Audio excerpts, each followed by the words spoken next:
Remain here. Okay. It was the first time I saw Mike's beloved face turn terrifying. As I recoiled and released his hand, the door above us shut tight. A grim clicking noise reverberated. It was locked. In the dim basement, I felt trapped, but I couldn't scream. I cradled my newborn. My precious Roy, born just yesterday, rested in my arms. How did this happen so suddenly? Tears welled up. In this dark confinement, with postpartum emotions raw, Roy, whom I just nursed, slept peacefully, oblivious to the danger. That was the only solace. Then about 3 hours must have passed when I turned on the only electric lamp and had just finished breastfeeding again. A black shadow emerged in the light of that lamp. Who's there? I turned around in fear. A black shadow had suddenly appeared from the back of the basement. It turned out to be the bluebird of happiness, which gave me the opportunity to lift me out of the depths of misery. My name is Emma, 27 years old. I work as a veterinary nurse at an animal hospital in town. I had just recently married and was enjoying happy days. My spouse's name is Mike. He's 2 years older than me, serious and gentle. He's so considerate that sometimes I think he might be too kind. I even feel a sense of respect for him. It's like a dream that I could date Mike, be proposed to, and get married. However, there was always a dark feeling rooted in my heart. The reason is none other than my unfortunate childhood. My parents, Alan and Brenda, were small-town doctors. They raised my brother Daniel and me to become doctors. They always insisted on the importance of being a doctor and wouldn't allow any other path. When I was in elementary school, I drew a picture of a pet groomer for a project about future dreams, but it was torn up as soon as I brought it home. I can't believe you drew something other than a doctor. A pet groomer? Don't be ridiculous. My mother ridiculed my dream and threw it away as trash. Behind my tearful self, my father laughed mockingly. Emma can't become a doctor. Well, we have Daniel. We rely on you, Dan. Yeah, my smart brother never defied our parents. We were raised as the favored brother and the oppressed sister. The only reason this distorted family managed to maintain some balance was undoubtedly due to my brother's efforts. He was always on my side. Emma, follow your own path. Leave our parents to me. But that would mean, it's okay. I don't mind becoming a doctor that much. Your dream now is to be a veterinary nurse, right? Yeah, being a vet seems too hard. My brother never laughed at my dream, even though I wasn't as good at studying as he was. My kind brother was my only support and my shield against our parents. I loved my brother, but he died in a car accident during the summer of his second year of high school. I couldn't believe it. It was a heartbreaking farewell. With his death, the balance in our family crumbled, and my parents treated me even more harshly. How unlucky that this worthless daughter is left in our family. Oh, what misfortune. Why did Daniel have to die? It should have been you instead. When I heard those words, I felt my life crumble beneath my feet. No, our parent-child relationship had always been on shaky ground. Still, I gritted my teeth and got through junior high and high school. After graduating high school, I chose to attend a university where I could study veterinary nursing. Of course, my parents, who wanted me to go to medical school, were furious. You ungrateful child, never set foot in this house again. I was kicked out. Fortunately, I received a scholarship for academic excellence, so I didn't have to give up on college. I worked part-time jobs to cover living expenses and pursued my path. It was busy but fulfilling. Slowly, I began to feel a sense of self-affirmation. I felt that my life was starting from here. I met my current husband, Mike, at a part-time job introduced by my professor. We fell in love, dated, and decided to get married. For the first time in a while, I decided to contact my parents. I thought I should inform them about my marriage, but it was a mistake. Marriage? He must be a doctor, right? No, but I told you we only recognize doctors. You're hopeless, Emma. Don't contact us about such things again. My father cut me off and scolded me. When my mother took over the call, she also sounded disappointed. You always let us down. I'm so disappointed. They didn't listen to anything I said. That long-awaited contact only made me feel more miserable. Because of this, our wedding was a small one. Actually, Mike's father, my father-in-law, is the CEO of a corporation, and Mike works at a subsidiary as the next CEO. Given their status, they would have wanted a grand wedding with many guests, but they prioritized my situation. We had a small wedding in Hawaii. Welcomed into the warm family, I cried secretly behind my veil. I learned that even happiness can bring tears. 2 years into our marriage, we continued to live peacefully. When we started considering getting a new house, I finally became pregnant. Finding out it was a boy at the checkup made it feel more real, and I was filled with a new kind of happiness. However, at the same time, should I tell my parents about the pregnancy? I began to worry about my parents again. He'll be their only grandchild after all. But yeah, Emma, take care of your feelings. My feelings. It might sound strange, but despite everything, I still wanted to rely on my parents. Maybe they would be happy about their grandchild. With that faint hope, I called them for the first time in 2 years. Hello, Mom, it's Emma. I couldn't understand their reaction when I reported my pregnancy, but when I said it was a boy, he's definitely Daniel reincarnated. My mother's tone changed, and my father also sounded cheerful and excited when he took over the phone. Well done, Emma. A boy, that's wonderful. Yeah, why? Even though they were happy, I felt a creeping sense of darkness. I had a bad feeling, and the next thing my father said shocked me like never before. Send the baby to us when he's born. We'll raise him to be a fine doctor. What? At first, I didn't understand what he was saying, but as my parents raved about reincarnation and succession, I realized this was beyond normal and felt my blood run cold. I had suspected it, but my parents were indeed strange. Overwhelmed by a fear-like emotion, I couldn't bear it and hung up the phone in the middle of the conversation. After that, they called repeatedly, leaving countless messages. Moreover, they even came to our house, demanding the grandchild and accusing us of being incapable of raising him. This was too much for both Mike and me, so we decided to consult his parents. I felt bad for worrying them, but they cared about their grandchild too. They listened to our story and thoughtfully considered the situation. Emma is in a delicate period now. It might be better to spend some time in a different place. After discussions, Mike's father suggested we stay at a family villa in Vermont. Mike arranged to work remotely, and Susan, my mother-in-law, would take care of the household chores and help with my needs. I was deeply grateful for their thorough support. Thank you so much for everything, Susan. No problem, Emma, you've done nothing wrong. Susan, who had been worried about my relationship with my parents since our marriage, was a very kind person.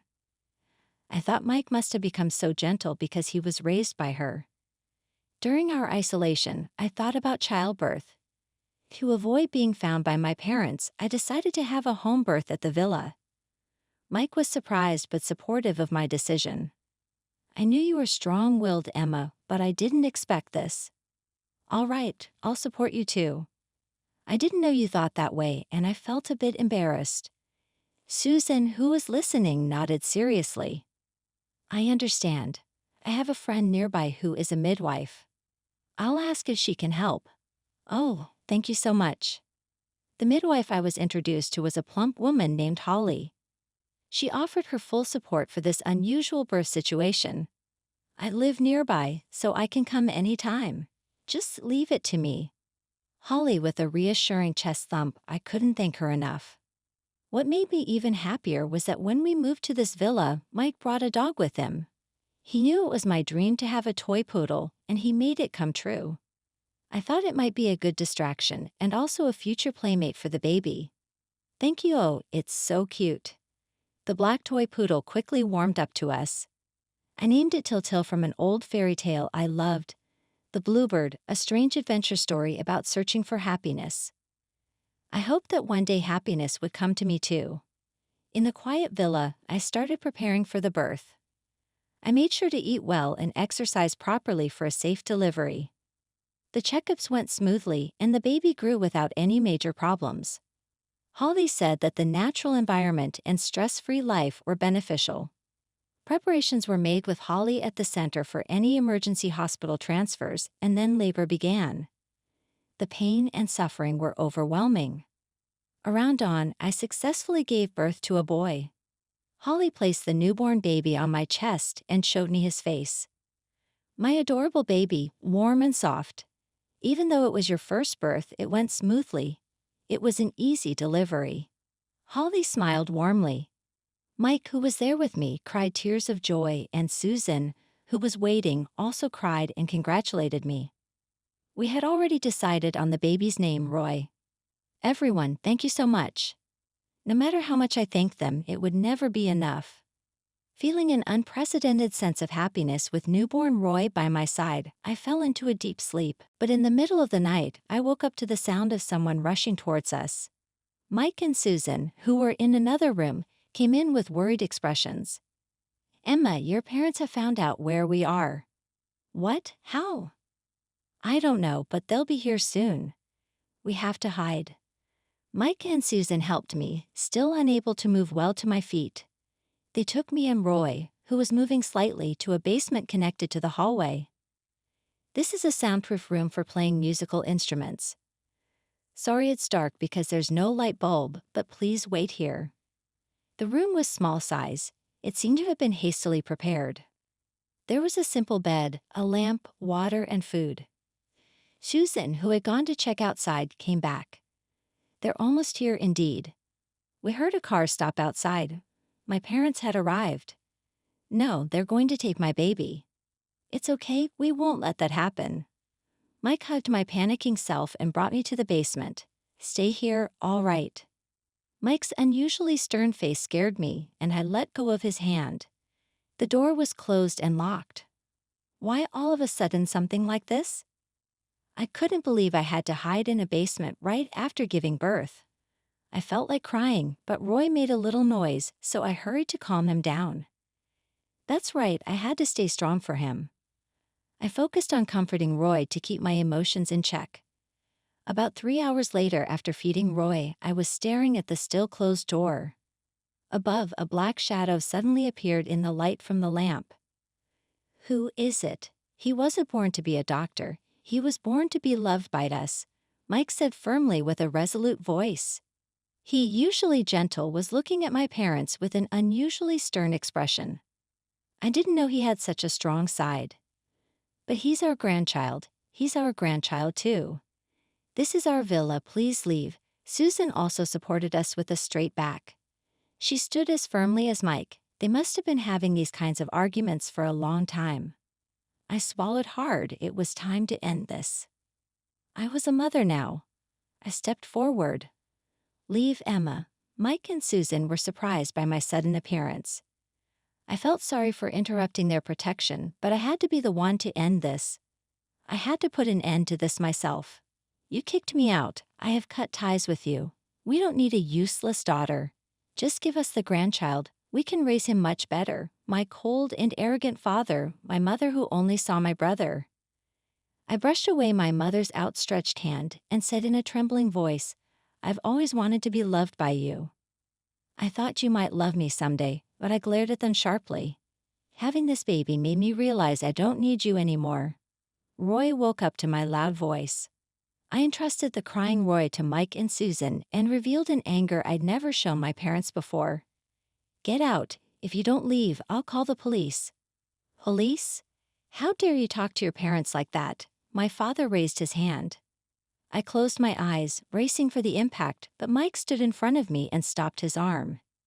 No matter what, I can't allow that. Mike was bigger than my father. The difference in their builds made my father hesitate. Seizing the moment, I pulled out my phone and displayed the dial screen showing 911 like a badge of authority. I'm serious now, get out or I'll really call the police. My hands were trembling slightly. I planted my feet firmly to hide my fear. Seeing my determination, my parents finally seemed intimidated. They turned and left the living room. I couldn't hear what they were muttering at the entrance. Relieved, I collapsed on the spot. Emma, are you okay? I'm fine. Mike immediately caught me. Confronting my parents soon after giving birth had taken a lot of energy. But why was it my heart felt so light? I had finally spoken my true feelings to my parents. I felt a sense of relief and smiled naturally, and Mike gently smiled back at me. Till came over and licked my cheek. "I'm glad you came, thank you." Till barked as if to respond, whether understanding or not. But it was because of Till that I found the hidden door and confronted my parents.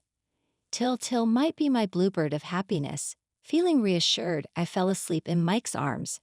The next day, I explained everything to Holly when she came over again, and she was furious. "Oh my, that happened. From now on, I'll stay with you overnight, Emma. If they come back, I'll chase them away." "Thank you, Holly." Holly was indeed reliable. "I can't believe it. How could they do that to their own child, right, Susan?" "Yes, that's right." Susan, who had been addressed by Holly, lowered her head for a moment. Susan had been a bit down since last night. I felt terribly sorry, thinking she must have been exhausted from dealing with my parents. Mike was busy during the day with filing the birth certificate and preparing our new home surrounded by strong allies. I resolved to become stronger myself. Since that night of defiance, my heart had been reborn. I would never let anyone take Roy away, and 2 weeks later, the time for another confrontation came. While walking in the garden, my parents suddenly appeared as if they had been hiding somewhere. They tried to snatch Roy from my arms. "Give him to us, Emma. We'll raise him. Stop it." They repeated their old arrogant claims about making him a doctor and being Daniel's reincarnation. Mike and Holly immediately rushed over. "Don't touch Emma and Roy. Get away from them. I've called the police." The word police made my parents hesitate and let go. I faced them and spoke firmly. It was not out of anger like before, but with a calm and clear tone. "Stop it, this is kidnapping." "Kidnapping? We're just taking our grandchild. I'm Roy's mother. If you take him without my permission, it's kidnapping." The air around us crackled with tension. In the past, I would have just shrunk back in front of my parents, but now I was no longer just their daughter. I'm Roy's mother. I would stand up to anyone, even my own parents, for my new family. I had steeled myself for the inevitable encounter with my parents. There was nothing to fear anymore. Silence filled the air. Eventually, a police car actually arrived and my parents fled in panic. "How dare you actually call the police, you ungrateful child?" I watched them run away. Susan had been filming the whole scene from a distance. We had agreed to gather evidence if they showed up again. With this video and the police officer testimonies, we successfully got a restraining order. The officers even sympathized with us, saying that must have been tough. Seeing the video of my parents, I realized how horrible they looked. I wanted to hug my younger self who had wished to be loved by such people. A month later, we moved into the new house Mike had prepared for us. It was a large 2-story house with a garden, including a dog run course for Till, and a swing set where Roy would play. Someday, this didn't completely sever ties with my parents, but it created physical distance. They no longer knew where we lived, and I could finally focus on raising Roy in peace. Days passed peacefully, albeit busy with childcare. Susan and my father-in-law occasionally visited and adored Roy. Roy grew up quickly and happily, reaching 3 years old. One day, Mike showed me an article on a news site. "Hey, Emma, could this be about your parents?" What the article was about a small-town doctor in my hometown who had caused a scandal on social media. The trigger was a post criticizing the doctor's arrogant and inconsiderate attitude towards patients. Normally, such posts wouldn't make news, but my parents had responded on social media, escalating the situation. Their argumentative exchanges drew public attention, and they eventually lost credibility. Furthermore, they responded only to negative reviews on the website, ignoring positive ones. Their arrogant and presumptuous behavior had affected not only me but also their patients. Their own actions led to their downfall, losing trust, and closing the clinic. A small-town clinic's reputation is everything. They couldn't keep it going. I'm speechless. I couldn't believe they had fallen so far just from a social media scandal. Their local reputation must have already been poor with few patients. Therefore, they desperately needed a successor to turn things around. My parents who pressured me to become a doctor from a young age. I don't know what drove them to such behavior, but lately I think maybe I don't need to try to understand. They tried to make their children and grandchildren clean up their mess. They really only thought about themselves. Mike, seeing me holding my head in my hands, spoke to me with concern. Sorry, I didn't mean to remind you of them. I shouldn't have told you. No, it's okay. I'm glad to know. Thank you. I no longer worry about my parents. However, thinking about them made me anxious about the future. With those two, anything is possible. I faced Mike thinking about what might come next. And a few months later, my parents indeed showed up at Mike and my father-in-law's company. Even though they didn't know where our new home was, they remembered Mike's workplace from our wedding. It was my fault for clinging to my parents at the time, and they had targeted it. But my parents never got to see me. We had anticipated they might show up and had planned accordingly. If they barged in, Roy and I would not come out. We would give them one opportunity to talk. We would handle it in the CEO's office. Later, I heard what happened. So you finally came, Alan and Brenda. What? Yes, that's right. You've severed ties with Emma, so you're strangers to me as well. Mike, emboldened by this incident, stood strong with my father-in-law watching. Mike, as the next CEO, confronted my parents and asked why they were there. As expected, they were begging for money, having been forced to close their private clinic.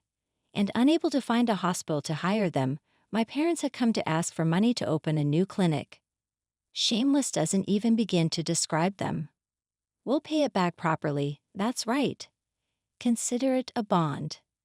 We'll give up on Roy, just please. At that moment, Susan, who had been notified, burst into the office. Enough, not a single cent will be lent to you. Have you no shame? Susan, usually so gentle, fiercely opposed them.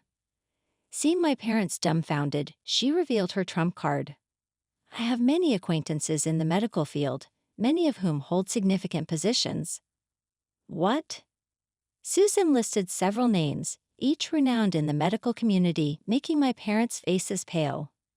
She informed them that their misdeeds and character were already well known. Any attempts to start a new private clinic would be met with opposition. Why do you have such authority? If you interfere with my son's family's happiness, I will use every power I have to hinder you. Mike described Susan's stance as almost demonic.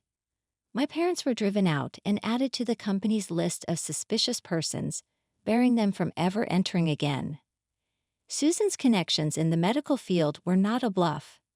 Thanks to her, my parents have yet to open a new clinic. But why is Susan so willing to help us? I wondered. Why Susan would go to such lengths to protect us. Mike explained it to me. Susan, like me, had severed ties with her own parents. Her past, more harrowing than mine, made her determined to protect us. She had given up on her happiness until she met and married my father-in-law. Recalling a conversation between Holly and Susan 3 years ago. I can't believe it.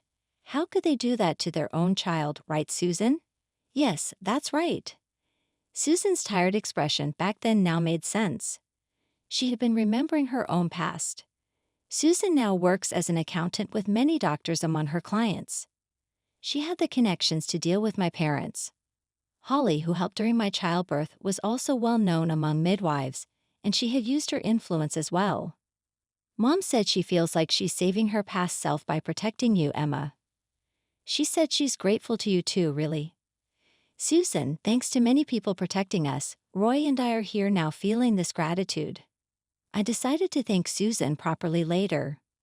I learned from Susan that my parents had their medical licenses revoked. Their fraudulent activities at the previous clinic had been reported by former employees. They had committed numerous illegal acts such as falsifying medical fees and violating pharmaceutical laws. The severe punishment was license revocation and a hefty fine. They were left without the ability to practice medicine or any title. Their downfall was deserved. They were far too selfish and it no longer concerned me. After reading the news, I closed my phone and started preparing a meal for my family. My difficult childhood, as if to make up for it, my future was now filled with happiness. Small things easily moved me to tears. Roy would say, "Mom, you're such a crybaby." Roy is now in 6th grade, already grown so much. Today is Parent Observation Day. I'm standing at the back of the classroom with Mike, listening to the children read their essays. Next up is Roy. My family consists of my dad, my mom, and our dog. Roy's essay was a blend of sincerity and politeness, which is common in children. Yet I cherished every word. When he concluded, my tears flowed freely. Roy might tease me again for being emotional. Mike embraced me as I wiped my tears away. Roy glanced at us from her seat, smiling knowingly. My joy stemmed from being surrounded by my family and our cherished dog, Till.